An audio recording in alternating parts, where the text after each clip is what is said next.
and welcome to Dialogue. The 19th Asian Games are being held in Hangzhou, East China. Squash, as a sport that has been listed in the Asian Games since 1998 in Bangkok, is again on the calendar of this year's event. What's special about this sport, and what are the highlights of this year's game? What is the squash's growth potential in China and the world? To discuss these issues and more, I'm happy to be joined by Zena Wooldridge, the president of the World Squash Federation. That's our topic. I'm Xu Qinduo. Welcome to Dialogue, Ms. Zena Wooldridge. We know that the squash was invented around 1830 in London. After the 20th century, the game became popular in some countries and regions. So give us some background, what are the countries and regions where squash is popular, and how has squash developed in those countries and regions? Well, I suppose if we go back, 40 or 50 years ago, it was a very popular sport within Commonwealth nations, but now it's very universal. In fact, Europe is now the largest continent in terms of numbers of nations in membership and numbers of players. But it is a very universal sport now, with world champions and world number ones over the last 10, 15 years coming from all 5 continents, both men and women. Mm-hmm. So it is very much a universal sport. And it has, it has certainly spread across the world and is now very much growing in nations such as the USA and India, nations like Poland. And we hope also that we're seeing some real growth, and we anticipate real growth in China too. Yes. Is it mostly professional, or also for people at different ages, they can also play in their spare time? Oh, yes. It's very much a participant game. It's played for people, by people of all ages, and it's great fun. So from the absolute beginner, and a lot of people play social squash in clubs and venues, and right up from early ages, from 5 years old up to, we've got players still playing in their 80s, well into their 80s. Wow. So although we have a very well developed professional tour, it's certainly a player for a sport that is great fun at all levels. Mm-hmm. Quite massive in that sense. We know that it's quite like a fast and intensive game. Would you please tell us more about this game, and how is it different from, say, other indoor games like badminton or like tennis? Yeah, well, the rules are very much like the other racket sports in terms of the players play alternate shots. But the difference is we don't have a net. So the real difference is that we're a rebound sport. So both players are on the same side of the net, in effect, in one small area that's about 9 meters by 6 meters. And so in that respect, it's a little bit of a cross between a racket sport and a combat sport. Although it's non-contact and non-contact sport, you have both players on the same side of the net, and they have to maneuver around each other. It's a little bit like a dance, in terms of they need to really focus on movement. But in that respect, it brings a very different dimension to the racket sports, to the set of racket sports. Yeah, different skills are required to be good at that. Yes, it is. It's not unlike, I suppose, some of the skills of badminton in terms of the physical attributes. Mm-hmm. It's just that the movement's quite different. So it is one of those, and it is unusual in terms of being a rebound sport. And of course, you don't have, unlike tennis, you don't have the ball having to go and chase the ball, because the ball comes back to you because it comes off the wall. And we have a series of different level of balls, from the super slow that the professionals play with, to having bouncier balls, mm-hmm. for the recreational player to play with, which makes it very much easier, and it's a slower game, but just as much fun. You once said squash is a game that fits modern lifestyles very well. Would you please expand on it?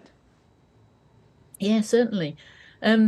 Well, certainly when it took a real growth in certain parts of the world in the 1970s, it was very much a sport that attracted business people and very busy people, because you can play it in 40 minutes and you can get a very good level of fitness in 40 minutes, and it's also very social. And in that respect, I would say that in the modern world where people are so short of time, and time is a really scarce resource, then squash fits a modern lifestyle really very well, because you can get fit, keep fit in 40 minutes, have great fun, play a game, shower, socialize with your opponent, all within perhaps an hour. With a 40-minute workout, and it's a fantastic all round workout for fitness and strength and agility, as well as having tactics, and the fun element. And you Interesting. can do that all in 40 minutes. Yeah, 40 minutes, and also for your fitness, that sounds, appealing to a lot of people, obviously. Absolutely. Yeah. With the COVID-19, we understand that, everybody knows there's a huge impact on basically every aspect of our life, including sports. So you were elected as the president of the World Squash Federation in 2020, in the middle of the pandemic. So I wonder, how do you see the status of squash? Do you think it has bounced back from the COVID? And are there any challenges right now?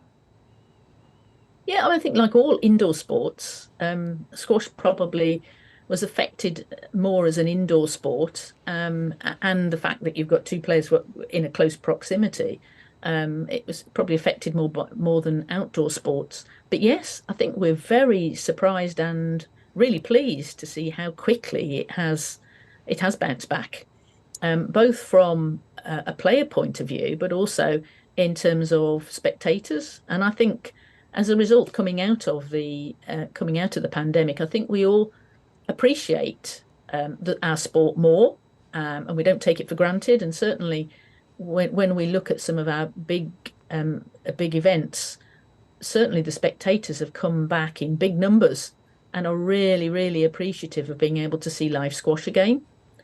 So yes, it certainly seems to have bounced back in terms of certainly a spectator sport, and also as a player sport. As a player sport, yeah. Squash has appeared at basically every Asian Games since Bangkok, 1998. So we understand that mixed doubles is one of the squash events in the Asian Games in Hangzhou for the first time. So are we seeing a stronger presence of squash in Asian Games? Yes, I believe so. I think squash has been a really important part of the Asian Games for, as you say, over 25 years. And I think doubles is gaining traction. I think it's becoming more and more popular. It's very strong sport in the Commonwealth Games and in the Pan American Games. And it's great to see now that it's gaining some traction in the Asian Games too. It's a very exciting sport. A number of years ago, we changed the rules and the dimensions of the court for doubles to make it more exciting. So we lowered the tin and we widened the court. And by lowering the tin, it makes the court feel bigger, and it makes it easier to play winners. So it became a more attacking game, a more exciting game, shorter, harder rallies. And with mixed doubles, the dynamics between having four players on court, on a wider court, and the male and female, and the alternate shots. I mean, it's a very exciting game now, and we're hoping that if squash becomes an Olympic sport, that doubles may well be included in it, because it is very exciting. Mm-hmm. So the doubles obviously, are more attractive than the single, let's say. So probably that's the reason why they are adding, mixed doubles to the Asian Games. I don't think it's necessarily more exciting. It's just different, and I think it gives that variety.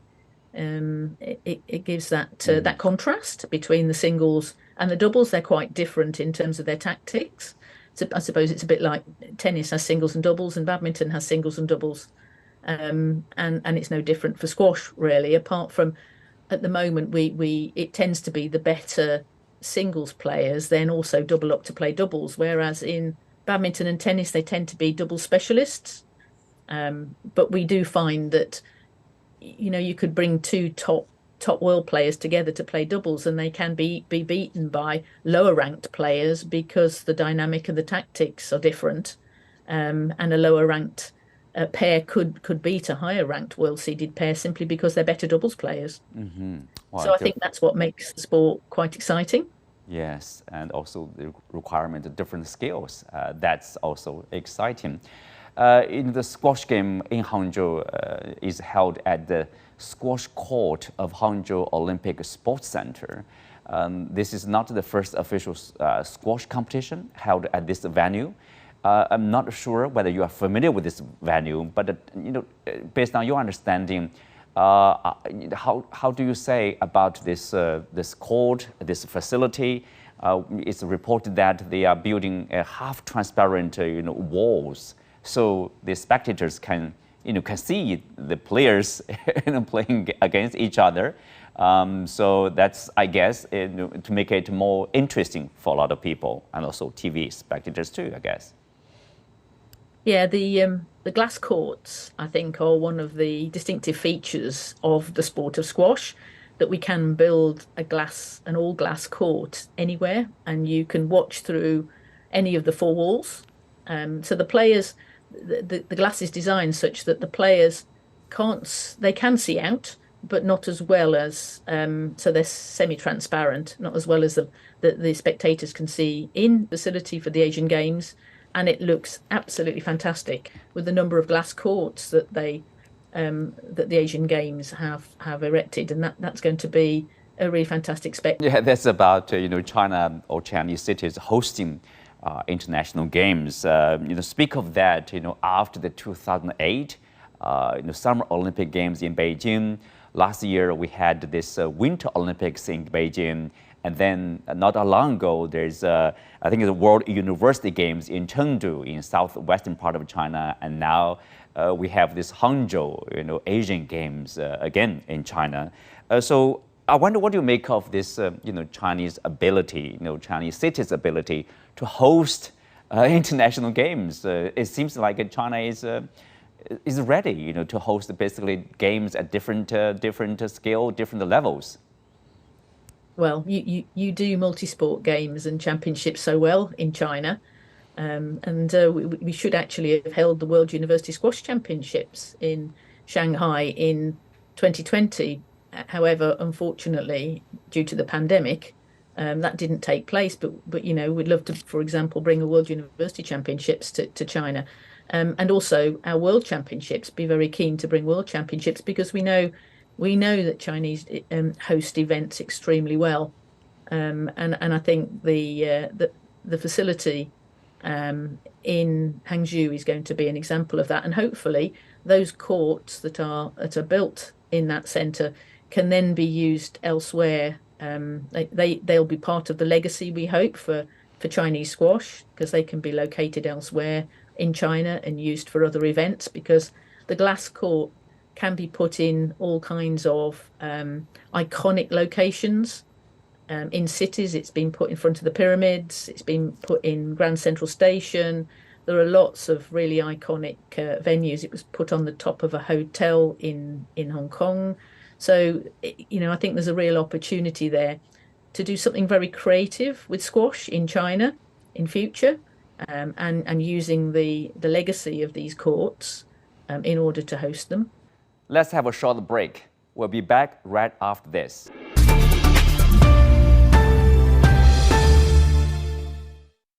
Welcome back. The Chinese team began to participate in squash since the Asian Games in Busan, South Korea, 2002, basically 20 years ago. It's rather a short period of time, let's say. The game is mostly played in big cities like Beijing, Shanghai, as we mentioned. Shanghai was to host its university squash championship. So what do you think of the potential of China in terms of squash? Do you think the games hosted by Hangzhou or potentially by Shanghai, that will help promote the games to the mass, to the public? Oh, absolutely. It's a real opportunity for the sport. I think it fits. It particularly fits young people. It's a great fun sport for young people, and I've worked in the university sector in the UK for many years, and we would host big squash events, and we would see Chinese students down very, very interested and wanting to play. And I think it's a very attractive sport for young people. So I hope that they're giving it more exposure through events like the Asian Games will really boost participation and interest in the sport, because it is a great fun sport, and the more courts we have, the more accessible it will become for young people. Well, what suggestion do you have for the Chinese side, in order to probably, I guess, promote the game, not only in terms of a professional level, but also for recreational purpose, to get the public to have the chance, the access probably, to play the game, I mean, really play the game? Yes, I think it needs promotion. I think it needs a number of programs for young people, either working with schools or colleges or universities, to introduce them to the game, to give it as much media exposure as possible, and then to ensure that we have the right people within the clubs and the venues, whether coaches or facilitators or people who can help people play. So I think, all of that, it's a case of promoting it for young people, and making sure more than anything that they have fun playing it, and making sure that they've got the right people to support them and help them in how to play the game. And then some competitions, um, some competitions as well, fun competitions, to enable people to meet other players and just enjoy playing. And also, yes, I mean, for those, for those people who are busy and, who are short of time, 40 minutes, that's a strong feature. And for your fitness. It does. Yeah. It does. It fits into the day very well. Yeah. And earlier you mentioned about, making squash into Olympics. Obviously, squash has yet to make it into Olympics. Tell us more about that. Obviously, I think the goal is clear. That is to make it into Olympics. But where are we now? Yeah, I mean, squash has sat on the edge of becoming Olympic for some time, maybe 20 years. What that's done is it's driven the sport. It's driven the sport to become more innovative in terms of making changes and making the sport more exciting. So constantly looking for ways in which we can enhance the game, whether that's at the top of the game or for the participants. And certainly, the PSA tour, the professional tour, has developed hugely. Now that's our shop window. That's where we get most publicity and most exposure, and that has grown significantly, in terms of prize money, in terms of numbers of players, but also in terms of how technology is being used, the development of the glass court, the development of lighting, the development of how the sport is covered, is televised with 7 camera angles, glass floors. There's a lot of technology now, and probably a lot more to come as well. So I think the way that the sport is televised now compared with, for example, even 10 years ago, is a fundamental change. Okay, focusing on the Olympic Beijing, what would you do, as the president of the World Squash Federation to boost the chance of becoming part of the Olympic game? Well, we work in collaboration, the World Squash Federation, with the PSA, the professional tour, and, for example, with the LA 28 bid, which it's no secret that we're on the shortlist for LA 28 of one of the 9 sports, and we're working very closely also with US Squash, in order to ensure that we're, as far as possible, adding value, offering to add value into the LA Olympics, whilst making it as attractive as possible and as low cost. We are a small sport, we're a small footprint, we're not a costly sport. So we're still optimistic. The decision hopefully will, I think, be made in the next few weeks. So we're optimistic that because of our progress and the innovation and the way we've focused on developing the sport, that we still hold a good chance. So you talked about earlier the new technologies that can help grow squash. Tell us more about that. Yeah, we have technologies such as assisting with coaching. We have what we call an interactive front wall, which is where the front wall of the squash court becomes a giant iPad, touch sensitive. So when you hit a ball against it, it reacts like as you would with a an iPad and touchpad, and that's fantastic for both coaching and coaching high level players, but also great fun for young people. So there's aspects such as that. There's a lot of coaching coaching tips that you can now have online without having to actually physically employ a coach. We also have now the development of our world ratings for all players, so they can understand where they sit in terms of their ratings. Um, from absolute beginner players right up to the world class players, and that will be a global rating. So there's lots of ways in which we can use technology. We're developing a new suite of balls as well, which is so we have the ball that's super slow for the professional players, but we have bouncier balls that are easier to play with for the beginner players. So there are lots of ways in which we can use technology. We're also we've also developed a an e-sport, um, which is a phygital where you can play a virtual reality game, and that's in development as well. Yeah, that's So what I'm there's going to ask you. Yeah, e-sport, and with you can play squash basically in front of your screen. That would be interesting too for young people, I guess. Yes, yes, and that's a direction in which we're also traveling, also, and how we can connect the physical game with e-sport. Yes. Any plan, to further promote the game, the sport, especially for the young people around the world? Yeah, we have. I mean, we already have a very well-developed junior competition program at national level, at continental level, and globally. And certainly at continental level, I think Asia and Europe lead the way in terms of the number of junior events they have, from under 19s, under 17s, under 15s, under 13s, under 11s, and some are even starting at under 9s. So if you take, for example, the British Junior Open is one of 31 European junior circuit events throughout the year, and Asia is very similar. Maybe not quite so many, but there are an awful lot of junior players playing through national events, continental events, and into world championships. What would you suggest for the beginners of squash, in playing in the real world? Yeah, there are a number of apps out there that are developing, and that you can access to learn how to play, and also some basic coaching tips.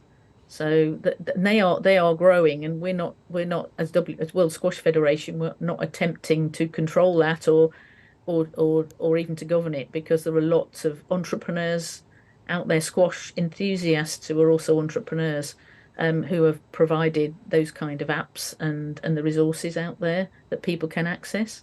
Do you say, it's easy to, pick up and play, or relatively challenging for people to play? You know, it's quite easy to pick up and play, provided that you use the right equipment.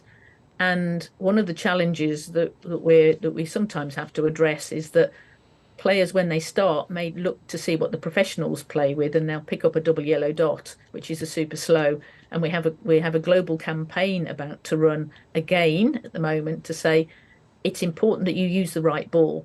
And if you use the red dot or the blue dot, which is very bouncy, you will be able to play a lot easier. It will be much easier because the ball bounces a lot better. And I think then people will have great fun, and they can play at quite a low level, because of course the ball bounces back to them. So it makes it relatively easy. We also have a discipline called squash 57, which is played with a shorter handle, bigger head, larger headed racket, a shorter handle racket, and a larger, bouncier ball. And that again is an easier discipline to play with, and very good for beginners and for players at the end who are maybe a bit older and want an easier game. It's very, very good for fitness, but it's not quite as demanding, quite as fast and demanding on the joints. So there are lots of different bats and balls that for squash that are all part of the squash family that people can pick up and play with. And I'm generally, I've been a squash player, but I've also played squash 57, and it is great fun. Really great fun. It sounds and very easy, and, yeah, really easy to play. Yeah. Really easy to play. Yes. Well, back to the Asian Games. What teams or maybe individuals even do you recommend to our viewers to follow? Well, there's some very good, the very best Asian players are playing in both the team event, and that it will start with the team event, men's team championships and women's team championships. And, it's going to be very competitive. India are the number one seeds in the men. In the women's, it's Hong Kong. And I think in the women's team championship, it will be Hong Kong and Malaysia who will be battling it out. But then we've got India and Japan as the 3-4 seeds. So I think there's going to be some really fantastic squash there. And in the men's, it's going to be India as the number one seeds. So they'll be looking to win that title again. And so I think that's a team event that will start with a team event, and then for the second half, it will be those players who played in the team event can choose either to play in the individual event or the mixed doubles. So the second week will be either or, and the individual event again is going to be a very competitive event. And again, I think there's going to be India, Malaysia, Hong Kong will be featuring very strongly, although the women's number one seed is from Japan. So I think that Satomi Watanabe is going to be the number one seed. Now, she is quite distinctly the number one seed, but actually she's not actually necessarily shown her form so far this year, although it's early. So that again, Tomato from Hong Kong could give her a good run. And in the men's championship, it's Ain Yao Ung from Malaysia, who's the number one seed, who will be playing Saurav Ghosal, who is extremely experienced and probably at the end of his career, and he's been really training hard to win this championship. And so that's going to be again very interesting. It's going to be very, very competitive. There's going to be some great squash, but there's also plenty of variety with the team event, individual event, and mixed doubles. So there's plenty of variety there to see with different dynamics for each one of those. Yeah, plenty to see. Very useful information. Thank you, Zena. You're very welcome. Thank you. Thank you for speaking with us. With that, we come to the end of today's show. Many thanks to our guest, Zena Wooldridge. You can also find us on the CGTN app or on YouTube. I'm Xu Qinduo. Thanks for being with us. See you next time.